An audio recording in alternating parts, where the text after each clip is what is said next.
अच्छा रहा। ट्रेन बड़ा शानदार है और इन दिनों श्रीनगर से जम्मू या जम्मू से श्रीनगर अगर जल्दी आना हो काम के लिए तो इससे बेहतर कोई तरीका है नहीं।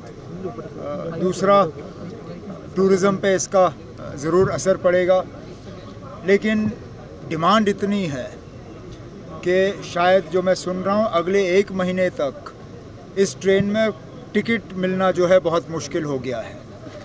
अब रेल मिनिस्टर अश्विनी जी से बात करके अब देखें अगर हम इस ट्रेन की फ्रीक्वेंसी बढ़ा सकें या इस ट्रेन में अगर हम कैरेजेस और बढ़ा सकें, क्योंकि डिमांड बहुत है। अब डिमांड को मीट करने के लिए जो है कुछ हमें इक़दाम उठाने होंगे। तीसरी बात आपने अमरनाथ यात्रा के हवाले से की। आज मैंने जम्मू में जो है गर्मियों को लेके जो हालात हैं उसका एक जायज़ा लिया, मीटिंग ली। डिविज़नल कमिश्नर और तमाम अफसर थे उसमें ख़ासकर अमरनाथ यात्रा और मुहर्रम के हवाले से मैंने अरेंजमेंट्स के बारे में पूछा और मैं अपनी जगह मुतमईन हूँ कि तमाम इंतज़ामात जो उठाने चाहिए हमारे तरफ से उनकी पूरी तैयारी हो गई है।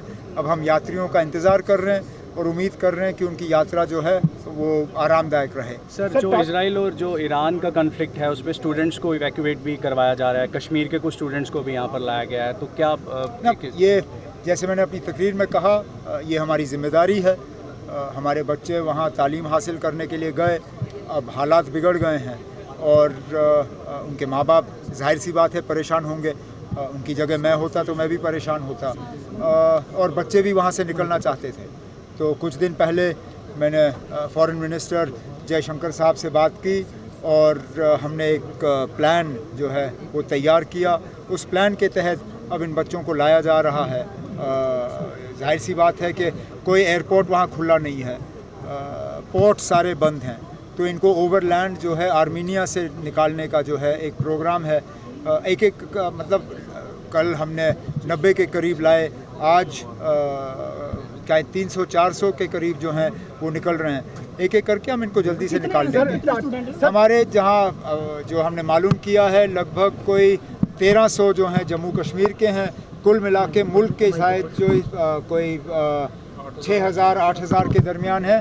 1500 के आसपास, 1300-1400 के आसपास जम्मू कश्मीर के। सर, टाटा ग्रुप ने अपॉलॉजी की है जो क्रैश हुआ था। आपको लगता नहीं है कि अपॉलॉजी के साथ साथ अकाउंटेबिलिटी फिक्स होनी चाहिए? अकाउंटेबिलिटी फिक्स होगी। किसने कहा अकाउंटेबिलिटी फिक्स नहीं होगी? अभी तो हमें मालूम नहीं है जहाज़ गिरा कैसे। हम बहुत जल्दबाजी में जो है इस पे अपनी एनालिसिस करते हैं। ना हमें जहाज़ चलाना आता है, ना हम जहाज़ बनाने वाले होते हैं, लेकिन हम अपने स्टूडियोज़ में, अपने घरों में, अपने सोशल मीडिया पे जिन चीज़ों के बारे में हमें जानकारी नहीं है उन पे हम तबसरा करते हैं। पहले तो हमने पायलट को कत्ल किया, हमने कहा ये पायलट की गलती है, उन्होंने फ्लैप्स नहीं चलाए। फिर किसी ने कहा नहीं ना, अब ये पायलट की गलती नहीं है, इंजन फेल हुए। फिर किसी ने और कुछ कहा। अब हमें इंतज़ार करना चाहिए। दोनों ब्लैक बॉक्स मिल गए हैं। इंक्वायरी बिठाई गई है। फौरी तौर जो है इंक्वायरी का रिपोर्ट हमारे सामने आए, फिर हम उम्मीद करेंगे कि इसको दोबारा ऐसा हादसा ना हो, इसके लिए कदम उठाए जाएंगे। सर, पहलगाम में आतंकी हमले को लेकर कश्मीर के क्या हालात हैं, किस तरीके से देखते हैं यार? हालात जो 1 महीना पहले थे वो नहीं है। मैं अपनी जगह उन तमाम टूरिस्टों का शुक्रिया करना चाहता हूँ जिन्होंने जम्मू कश्मीर और ख़ासकर कश्मीर आना वापस शुरू किया है। इसी तरह जो यात्री पहलगाम के फ़ौरन बाद माता वैष्णो देवी के दर्शन के लिए भी आना रुक गए थे, वहाँ उनकी भी तादाद अब अच्छी खासी हो गई है। दिन के 40,000 से ज़्यादा जो है यात्री अब माता वैष्णो देवी के दर्शन के लिए आ रहे हैं। इसी तरह कश्मीर में भी आहिस्ता आहिस्ता टूरिज़म का सिलसिला जो है बढ़ रहा है।